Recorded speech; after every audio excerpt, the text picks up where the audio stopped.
What's up, everybody? Today we are in the 2025 Honda Ridgeline RTL, brought to us by Supreme Rentals out of Manchester, New Hampshire. They just got this Ridgeline, an Odyssey, and a new Passport, so definitely check out some of their rentals on their site. And check out their Instagram page because they do a lot of funny content on there. Definitely a good watch. Alright, so to continue on with the video, the RTL trim includes these heated leather front seats, which are also powered, and a power sliding rear window. MSRP comes in at $42,980. And as some of you know, the Honda Ridgelines have a unibody structure, which many smaller SUVs and cars do. This one has the same unibody structure as the Pilot and Odyssey, which means it's probably going to ride a lot like the same, but we're going to see pretty soon. Unibody, of course, just means that the chassis and frame are constructed as a single component, which a lot of trucks have a body-on-frame setup, which of course means those are separate components. The key difference between those is that the body-on-frame trucks are going to get a higher durability and a higher towing capacity. Before we get out on the road, let's check out this tailgate.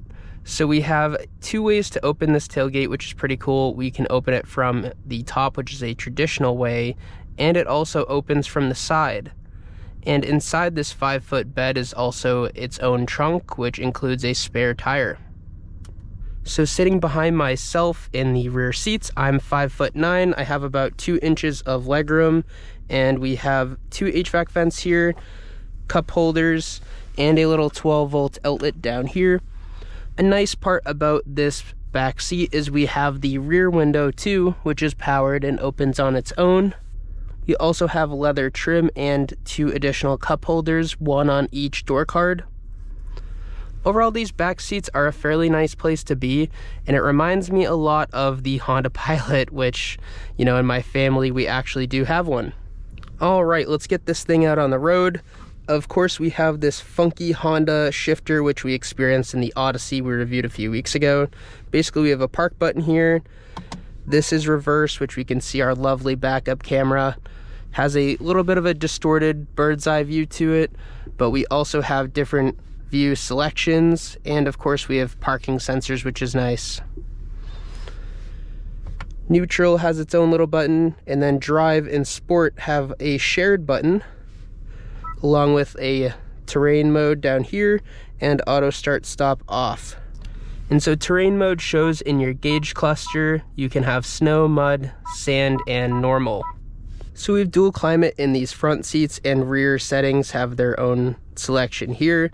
There's no way to customize the rear from back there, but we do have their own individual settings, which you can do up here. As far as dual, works great. We also have heated seats, physical buttons down there. We have a USB and a USB-C, along with a 12-volt outlet there. We also have this little charging port for our phone, a little charging pad. I feel like most of the time people don't use these, but they are there, and this one fits my 15 Pro Max with a large case on it, which is great.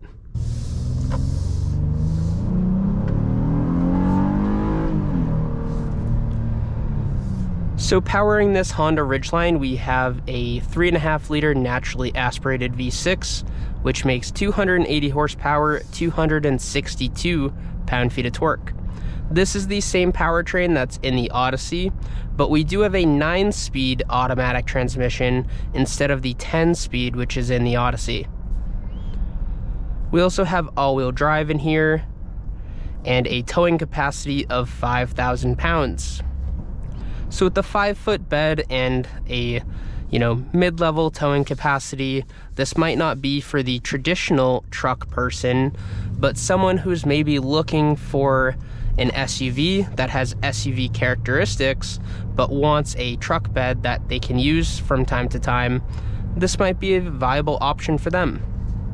So I've never personally worked in contracting or, really done any of my own physical labor in that manner, so I can't really speak on how usable that truck bed would be.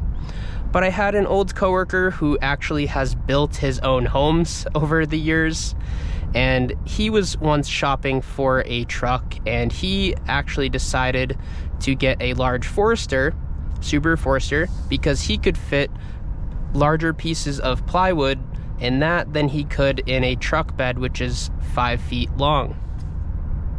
He was looking at one of these Ridgelines, he was looking at a Santa Cruz, but decided to get an SUV because he could fit more in an SUV than he could with a truck bed this short.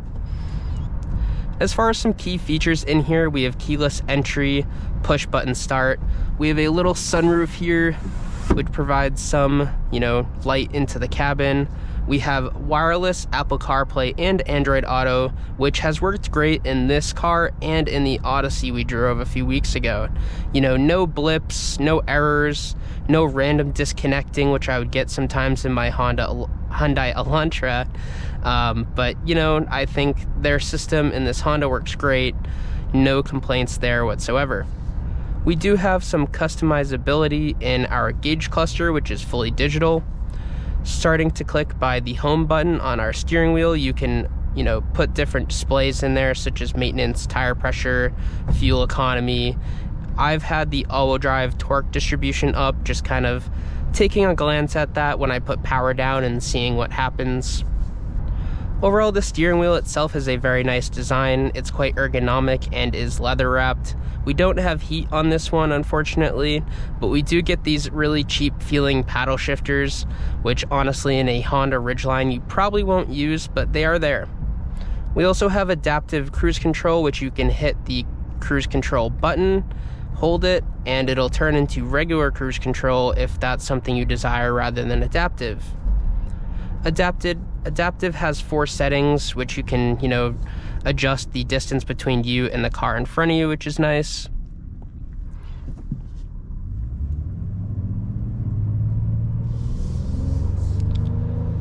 As far as drive modes, we have normal, we have sport, and we also have eco. Overall, the interior of this Honda Ridgeline, this even being a higher trim, still doesn't really look all that great. I think the pebbled dashboard really throws me off. It makes it, seem like it's going to be a cheaper material, but it's actually a soft plastic rather than that hard Fisher Price crap you get in some cars. But we don't have much gloss black in here, which is nice. The screen is bordered by gloss black and even integrated into the HVAC outlets here, which is kind of unfortunate, but no gloss black down here, which is mostly where the car is going to get and collect dust anyways. In this interior, I also feel like there's a lot of storage space. Like, we have this little cubby here, we have a large center console, and we have little various cubbies in our door cards as well. It's very spacious in here, and this Honda Ridgeline seats up to 5. I'd imagine that if you have larger back passengers, that's probably the only time it's going to be a problem, or if your family is bigger than 5 people.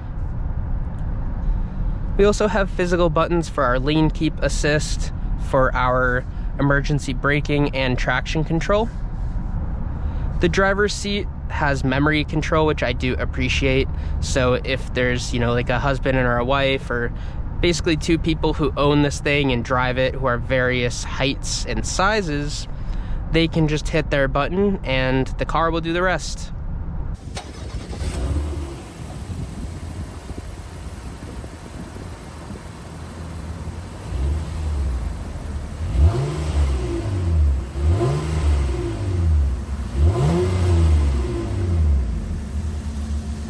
So you might ask, why buy a unibody truck instead of a body-on-frame truck?